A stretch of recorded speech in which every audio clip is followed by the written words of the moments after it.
287 ദിവസങ്ങൾ ബഹിരാകാശത്തുള്ള ജീവിതം. ഏറ്റവും ഒടുവിൽ 17 മണിക്കൂർ നീണ്ട മടക്കയാത്ര. ഭൂമിയിലേക്ക് തിരിച്ചെത്തുകയാണ് ഇന്ത്യൻ വംശജയായ സുനിത വില്യംസ് ഉൾപ്പെടെയുള്ള 4 അംഗ സംഘം. സുനിത വില്യംസും ബുച്ച് വിൽമോറും അന്താരാഷ്ട്ര ബഹിരാകാശ നിലയത്തോട് വിട പറഞ്ഞ് സ്പേസ് എക്സിന്റെ ഡ്രാഗൺ ക്യാപ്സ്യൂളിൽ പറന്നിറങ്ങുമ്പോൾ ക്രൂ 9 ദൗത്യത്തിലെ അംഗങ്ങളായ നാസയുടെ നിക് ഹേഗും റഷ്യയുടെ അലക്സാണ്ടർ ഗോബോനോവും കൂടെയുണ്ട്. 2024 ജൂൺ 5 ഇന്ത്യൻ വംശജയായ സുനിത വില്യംസും ബുച്ച് വിൽമോറും US-ൽ നിന്നും ബോയിങ് സ്റ്റാർലൈനർ പേടകത്തിൽ രാജ്യാന്തര ബഹിരാകാശ നിലയത്തിലേക്ക് എത്തുന്നു. ഒരാഴ്ച നിലയത്തിൽ ചിലവിട്ട ശേഷം മടങ്ങുവാൻ പദ്ധതിയിട്ടെങ്കിലും പേടകത്തിന്റെ തകരാർ മൂലം 287 ദിവസങ്ങളാണ് ബഹിരാകാശ നിലയത്തിൽ അവർക്ക് ചിലവഴിക്കേണ്ടി വന്നത്. നിലവിൽ രാജ്യാന്തര ബഹിരാകാശ നിലയത്തിൽ ഡോക്ക് ചെയ്യപ്പെട്ടിരിക്കുന്ന 6 പേടകങ്ങളിൽ ഒന്നായ സ്പേസ് എക്സ് ഡ്രാഗൺ ക്രൂ 9 പേടകത്തിലാണ് സുനിത വില്യംസിന്റെ മടക്കയാത്ര. 2024 സെപ്റ്റംബറിലാണ് ഈ പേടകം നിലയവുമായി ഡോക്ക് ചെയ്യപ്പെടുന്നത്. സ്പേസ് എക്സ് ക്രൂ 9 അന്താരാഷ്ട്ര ബഹിരാകാശ നിലയത്തിലേക്കുള്ള നാസയുടെ 9ാമത്തെ വാണിജ്യ ക്രൂ റൊട്ടേഷൻ ദൗത്യമാണ് സ്പേസ് എക്സ് ക്രൂ 9. ക്രൂ 9 നാസയുടെ കൊമേഴ്ഷ്യൽ ക്രൂ പ്രോഗ്രാമിന്റെ ഭാഗമാണ്. മാർച്ച് 16 നാസയുടെ സ്പേസ് എക്സ് ക്രൂ 10ന്റെ വിക്ഷേപണത്തിന് തൊട്ടു പിന്നാലെയാണ് ഭൂമിയിലേക്കുള്ള ക്രൂ 9ന്റെ തിരിച്ചുവരവ്. ബഹിരാകാശ നിലയത്തിലേക്കും താഴ്ന്ന ഭൂമിയുടെ ഭ്രമണപഥത്തിലേക്കും സുരക്ഷിതവും വിശ്വസനീയവുമായ ചെലവ് കുറഞ്ഞ ഗതാഗതമാണ് നാസയുടെ കൊമേഴ്ഷ്യൽ ക്രൂ പ്രോഗ്രാമിന്റെ ലക്ഷ്യം. ഡ്രാഗൺ മോഡ്യൂൾ സ്പേസ് എക്സിന്റെ വിശ്വസ്ത പേടകം. മനുഷ്യരെ ബഹിരാകാശ നിലയത്തിലേക്ക് എത്തിച്ച ആദ്യത്തെ സ്വകാര്യ പേടകം. 8.1 മീറ്റർ നീളവും 4 മീറ്റർ വ്യാസവുമുള്ള ഡ്രാഗണിന് 4 തൊട്ട് 7 വരെ സഞ്ചാരികളെ വഹിക്കാനുള്ള കഴിവുണ്ട്. ഡ്രാക്കോ എന്ന പ്രത്യേക 16 എഞ്ചിനുകളാണ് പേടകത്തിന് ഊർജം നൽകുന്നത്. ബഹിരാകാശ നിലയത്തിലേക്ക് ആളുകളെയും കാർഗോയും എത്തിച്ച 44 സന്ദർശനങ്ങൾ ഉൾപ്പെടെ 49 ദൗത്യങ്ങളാണ് പേടകം നടത്തിയിട്ടുള്ളത്. ഫ്രീഡം എന്ന് പേരിട്ടിരിക്കുന്ന ഡ്രാഗൺ ബഹിരാകാശ പേടകത്തിന്റെ 4ാമത്തെ പറക്കലായിരുന്നു ക്രൂ 9 ദൗത്യം. ഇതിനു മുൻപ് നാസയുടെ SpaceX crew 4, axiom mission 2, axiom mission 3 എന്നിവയെയും ഇത് പിന്തുണച്ചിരുന്നു. ബഹിരാകാശം സ്വപ്നം കണ്ട ഗുജറാത്തിൽ വേരുകളുള്ള ഇന്ത്യൻ വംശജ.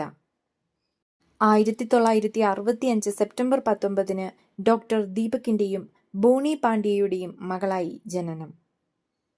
1998 സുനിതയെ നാസ ബഹിരാകാശ സഞ്ചാരിയായി തിരഞ്ഞെടുക്കുന്നു. 2006 ഡിസംബറിൽ നാസയുടെ ഡിസ്കവറി പേടകത്തിലായിരുന്നു അന്താരാഷ്ട്ര ബഹിരാകാശ നിലയത്തിലേക്കുള്ള ആദ്യത്തെ യാത്ര. നാവികസേനയുടെ പ്രശംസാ മെഡൽ, നാസയുടെ സ്പേസ് ഫ്ലൈറ്റ് മെഡൽ അടക്കമുള്ള ഒട്ടേറെ പുരസ്കാരങ്ങൾ സുനിത വില്യംസ് നേടിയിട്ടുണ്ട്. സുനിതയുടെ 3ാമത്തെ ബഹിരാകാശ യാത്രയായിരുന്നു ഇത്. ആദ്യ യാത്ര 2006 നാസയുടെ ഡിസ്കവറി ദൗത്യത്തിലായിരുന്നു.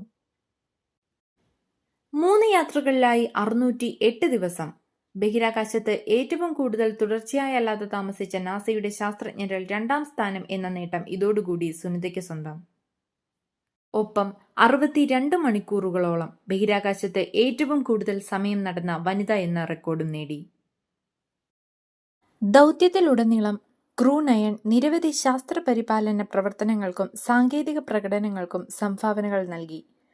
സുനിത വില്യംസ് 2 ബഹിരാകാശ നടത്തങ്ങൾ നടത്തുകയുണ്ടായി. ഒന്നിൽ വിൽമോറും മറ്റൊന്നിൽ ഹേഗും കൂടെയുണ്ടായിരുന്നു. സ്റ്റേഷന് പുറത്ത് 62 മണിക്കൂറും 6 മിനിറ്റും ചിലവഴിച്ചുകൊണ്ട് ഒരു വനിതാ ബഹിരാകാശ യാത്രികന്റെ ആകെ ബഹിരാകാശ നടത്ത സമയത്തിന്റെ റെക്കോർഡ് ഇപ്പോൾ വില്യംസിനാണ്. കൂടാതെ എക്കാലത്തെയും ബഹിരാകാശ നടത്ത ദൈർഘ്യ പട്ടികയിൽ 4ാമതുമാണ്. സുനിത വില്യംസും വിൽമോറും അവരുടെ 287 ദിവസങ്ങൾ ബഹിരാകാശത്ത് ചിലവഴിക്കുമ്പോൾ ഭൂമിക്ക് ചുറ്റും 4576 ഭ്രമണപഥങ്ങളാണ് പൂർത്തിയാക്കിയത്. എന്നാൽ ഹേഗും ഗോർബുനോവും 171 ദിവസങ്ങൾ ബഹിരാകാശത്ത് ചിലവഴിച്ചപ്പോൾ ഭൂമിക്ക് ചുറ്റും 2736 ഭ്രമണപഥങ്ങൾ പൂർത്തിയാക്കി. ഗോർബുനോവിന്റെ ആദ്യത്തെ ബഹിരാകാശ യാത്രയായിരുന്നു ക്രൂ 9. ഹേഗ് തന്റെ 2 ദൗത്യങ്ങളിലായി 374 ദിവസങ്ങളാണ് ബഹിരാകാശത്ത് സഞ്ചരിച്ചത്. സുനിത വില്യംസ് തന്റെ 3 യാത്രകളിലായി 608 ദിവസവും ബഹിരാകാശത്ത് സഞ്ചരിച്ചു. വിൽമോർ തന്റെ 3 യാത്രകളിലായി 464 ദിവസമാണ് ബഹിരാകാശത്ത് സഞ്ചരിച്ചത്. 9 മാസക്കാലം രാജ്യാന്തര ബഹിരാകാശ നിലയത്തിന്റെ കമാൻഡറായിരുന്ന സുനിത വില്യംസ് തന്റെ സ്ഥാനം റഷ്യക്കാരനായ അലക്സി ഓവ്ചിനിന് കൈമാറിക്കൊണ്ടാണ് ഭൂമിയിലേക്ക് മടങ്ങുന്നത്. ബഹിരാകാശത്തെ ഏറ്റവും വലിയ മനുഷ്യനിർമ്മിതിയാണ് രാജ്യാന്തര ബഹിരാകാശ നിലയം. ഭൂമിയിൽ നിന്നും 400 കിലോമീറ്റർ അകലെ സ്ഥിതി ചെയ്യുന്ന ഈ ആകാശസൗധം US, Russia, Japan, Europe, Canada space ഏജൻസികളുടെ സംയുക്ത സംരംഭമാണ്. ഒരു പതിറ്റാണ്ടിലേറെ സമയം കൊണ്ട് 40 ബഹിരാകാശ ദൗത്യങ്ങളോളം നടത്തി പല ഭാഗങ്ങളിൽ നിർമ്മിച്ച് ബഹിരാകാശത്ത് കൊണ്ടുപോയി കൂട്ടിച്ചേർത്താണ് അന്താരാഷ്ട്ര ബഹിരാകാശ നിലയത്തിന്റെ പണി പൂർത്തീകരിക്കുന്നത്. സൗഹൃദത്തിന്റെ പ്രതീകമാണ് രാജ്യാന്തര ബഹിരാകാശ നിലയം. 1998 നിർമ്മാണം തുടങ്ങി 2011 നിർമ്മാണം പൂർത്തീകരിക്കുന്നത്. 2000 നവംബർ 2 മുതൽ യാത്രികർ എത്തിത്തുടങ്ങി. മണിക്കൂറിൽ 28,000 കിലോമീറ്റർ വേഗത്തിൽ സഞ്ചാരം. ഓരോ 90 മിനിറ്റിലും ഭൂമിയെ വലയം വെക്കുന്നു. 2031 രാജ്യാന്തര ബഹിരാകാശ നിലയം ഡീകമ്മീഷൻ ചെയ്യപ്പെടും. 109 മീറ്ററാണ് നിലയത്തിന്റെ നീളം.